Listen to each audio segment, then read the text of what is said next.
The following Different Brains content was funded in part by the Community Foundation of Broward and support from people like you. In this episode of Exploring Different Brains, Gracie doesn't care what somebody looks like.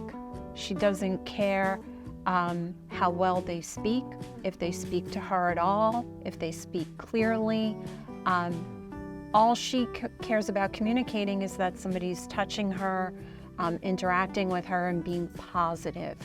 And that positivity can occur in any kind of situation, no matter how somebody interacts. I think we're capable of feeling that positivity.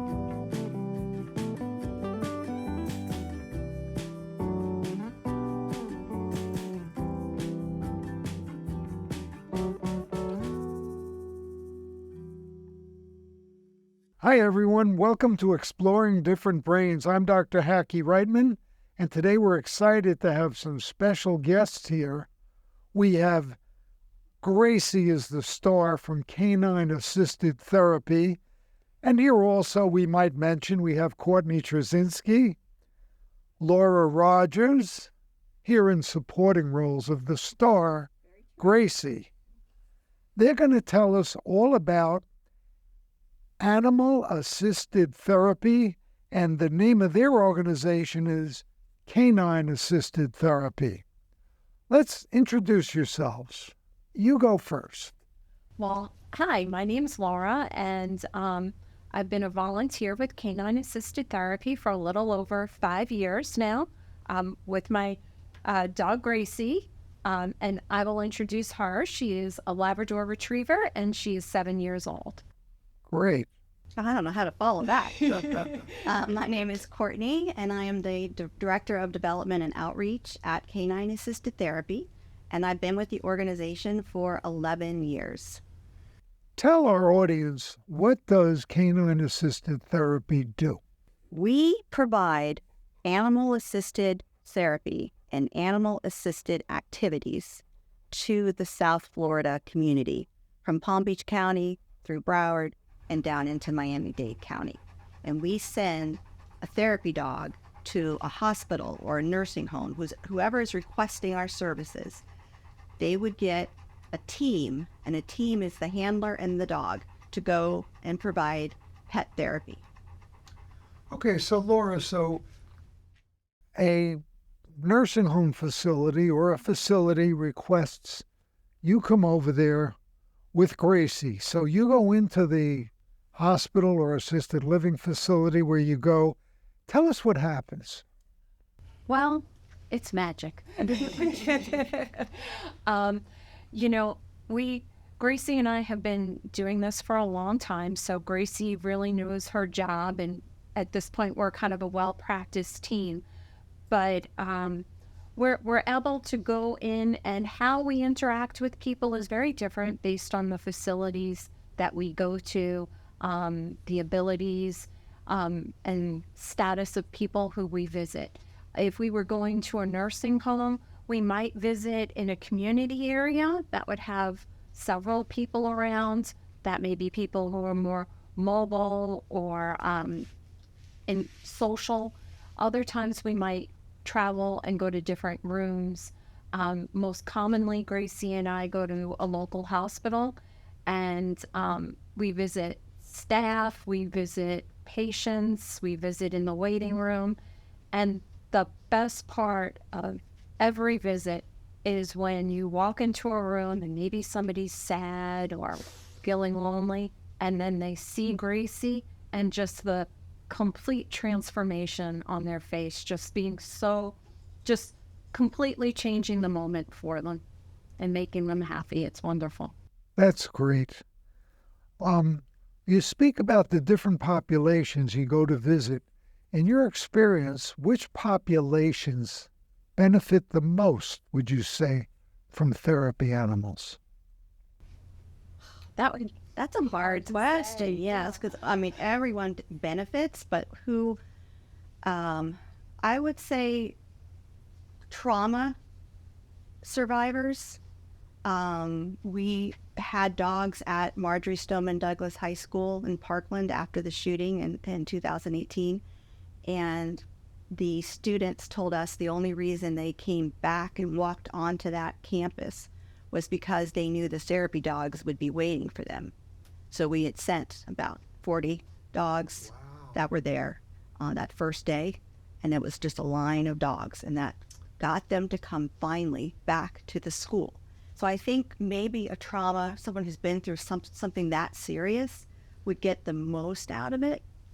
That must have been very intense, the Stoneman Douglas. It was very intense, and our volunteers went for 2 straight years. Every day they were with certain students, accompanying them from class to class, and our volunteers heard the stories, and some of them started having nightmares. So now we prepare our volunteers for something like that with an additional mental health and trauma response class. Wow. All different people love animals. They relate to animals. I think we all have a need to show love, to feel love. And when you asked what groups, work best with therapy dogs, I think lonely people are, if I had to give one answer, that would be it. Because sometimes they don't have an opportunity to connect with people in the same moment. And with a dog, you can just let it all out. They're there, they're happy to see you, and it can be a really intensely and intimate experience for anyone.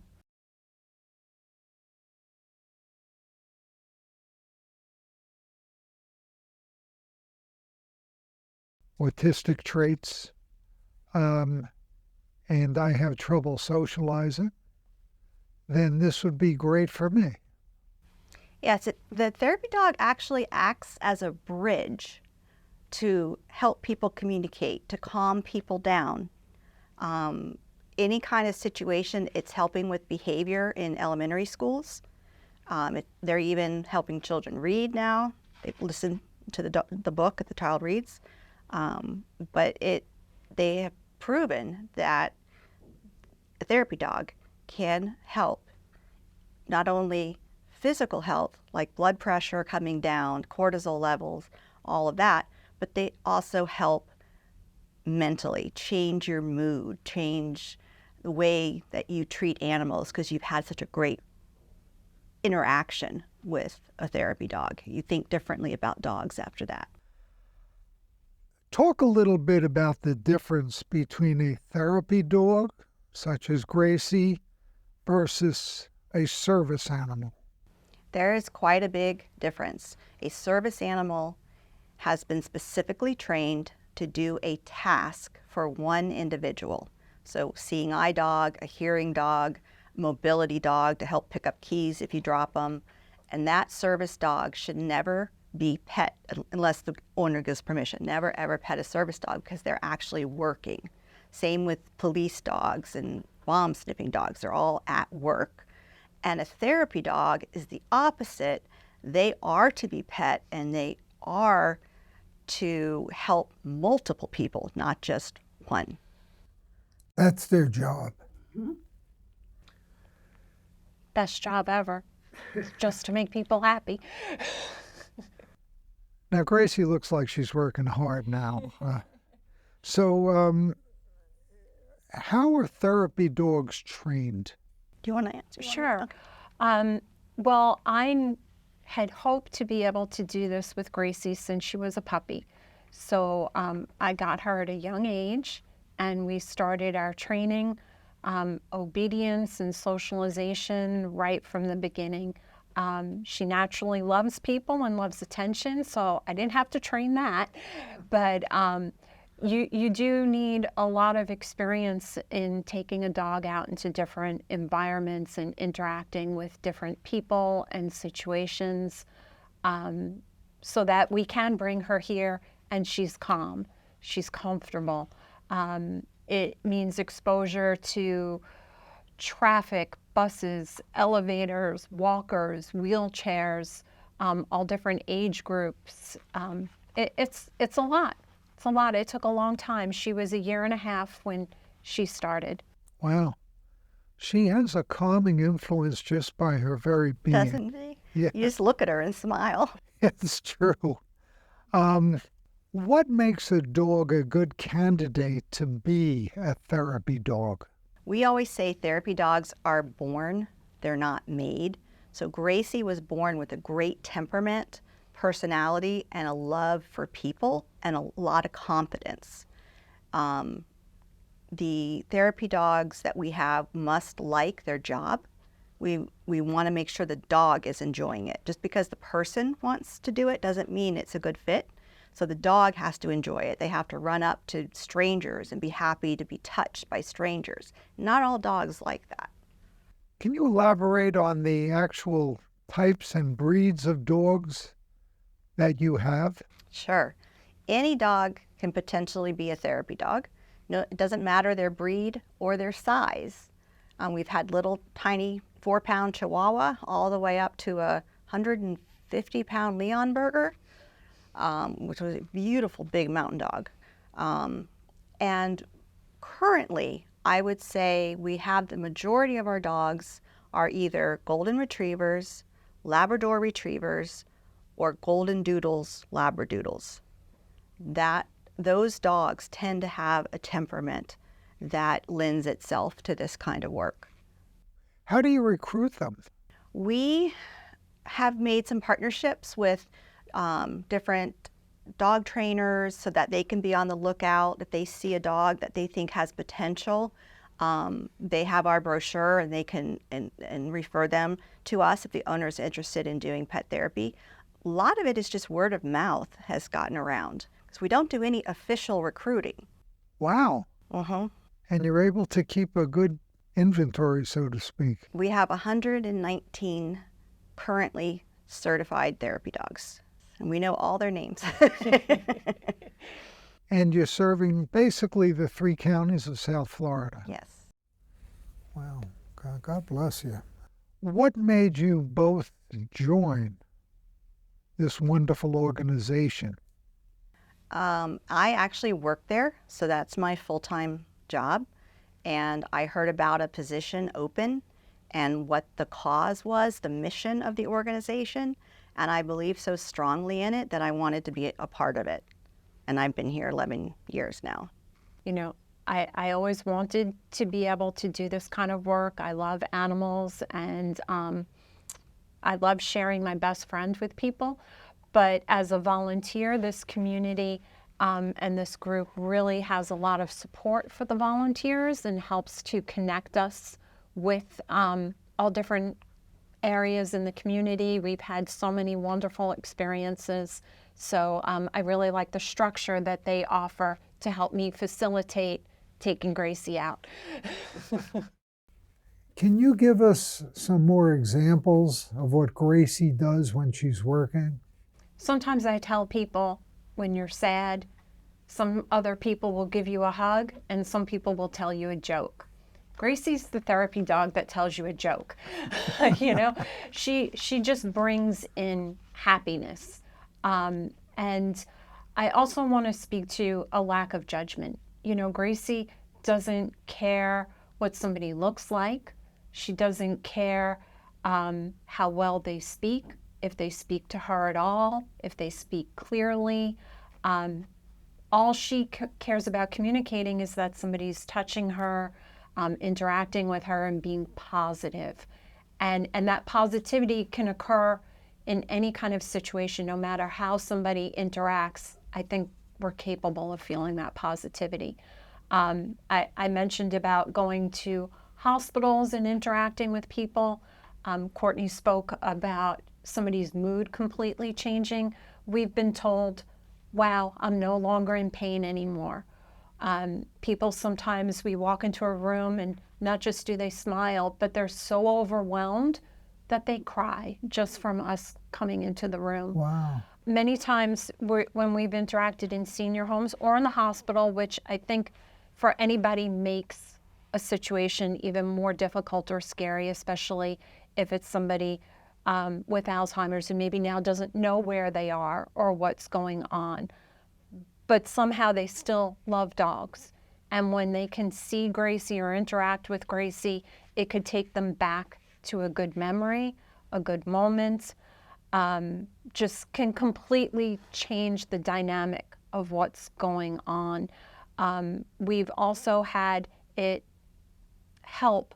I think every therapy dog team has heard some staff say, wow, that person wasn't talking before you came in, or I can't believe the difference from that day you visited.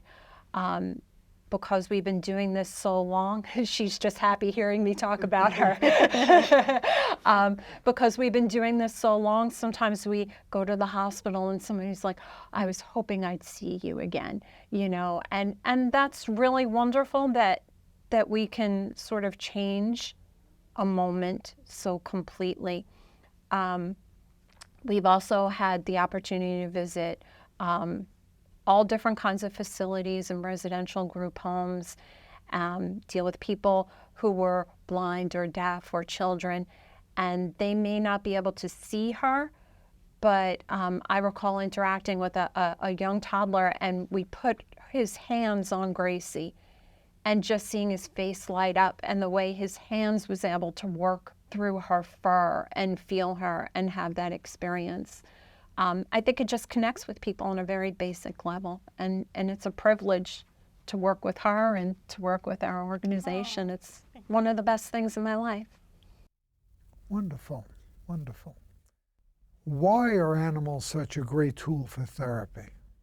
Because they do not judge like humans judge. Humans can have a preconceived idea before they even talk to you.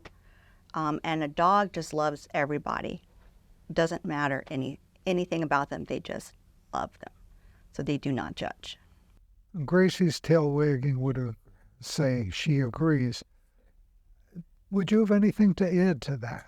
I think that's really the most important thing. And, you know, it's no judgment, and the communication can just occur and exchange.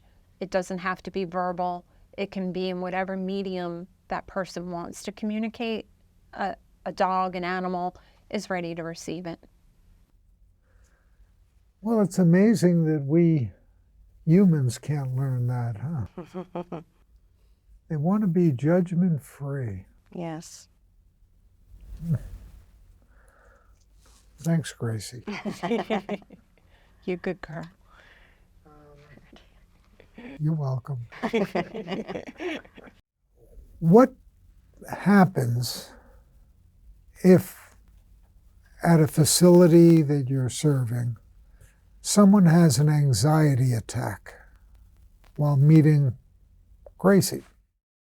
Well, that's a great question. If they're actually anxious about meeting a dog, you know, we'll pull back and make sure that, you know, they're okay. Gracie seems to be pretty good at intuitively understanding when somebody might be nervous about meeting her, and she tends to just lie down. And that actually helps. I never even taught her that, but she does it on her own. Other times, if somebody is already anxious, you know, she's very used to knowing to come right up to somebody in a chair or in their hospital bed and just kind of let them pet her. And usually the situation kind of unfolds. I'm there to guide her and make sure she's close enough to the person if they can't reach all the way over. And usually after a little bit, whatever was escalating does de-escalate. Very cool. Courtney, would you have anything to add to that? We had a child that was attending a hospice bereavement camp because he'd lost a parent. And the therapists that were there could not get him to open up or participate in anything. At camp, he would go sit in a corner away from all the other children. And when it was time for him to sit with a counselor, he wouldn't talk. Well, we brought in some therapy dogs, and he kept looking at them out of the corner of his eye. So a dog was brought over, and would you like to pet the dog? And he said no, because he was a little anxious and not sure.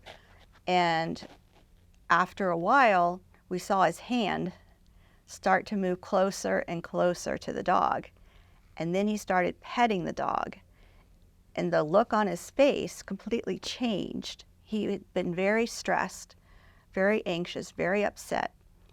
And the handler of the therapy dog said, I have to take Moose out for a walk. Would you like to come with us? And he said yes. So the two of them with the dog walked out of the room and outside, and they sat down on a bench, and he ended up whispering into the dog's ear what he was feeling.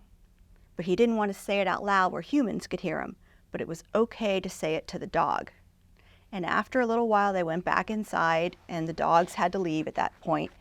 And later, the therapist called our office and said, I don't know what you did or said to that child, but whatever it was, we can't even get him to stop talking now. So they were thrilled that he finally opened up. And that's why I think sometimes therapy dogs are like a bridge to get somebody over something, to be able to open up.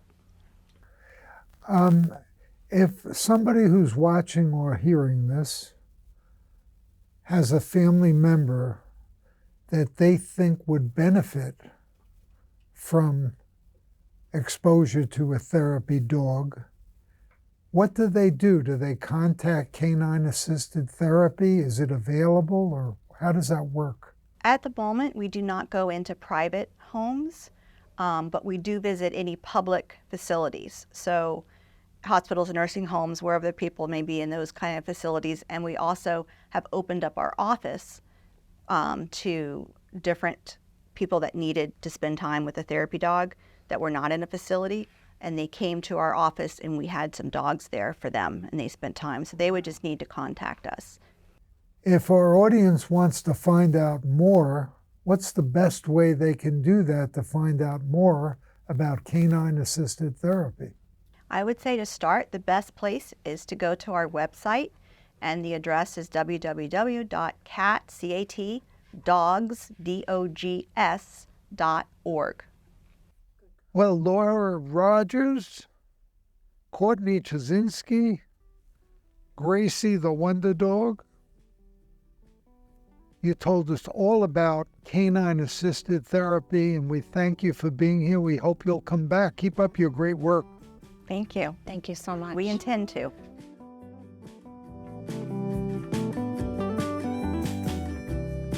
Exploring Different Brains is a production of Different Brains. Visit us at differentbrains.org.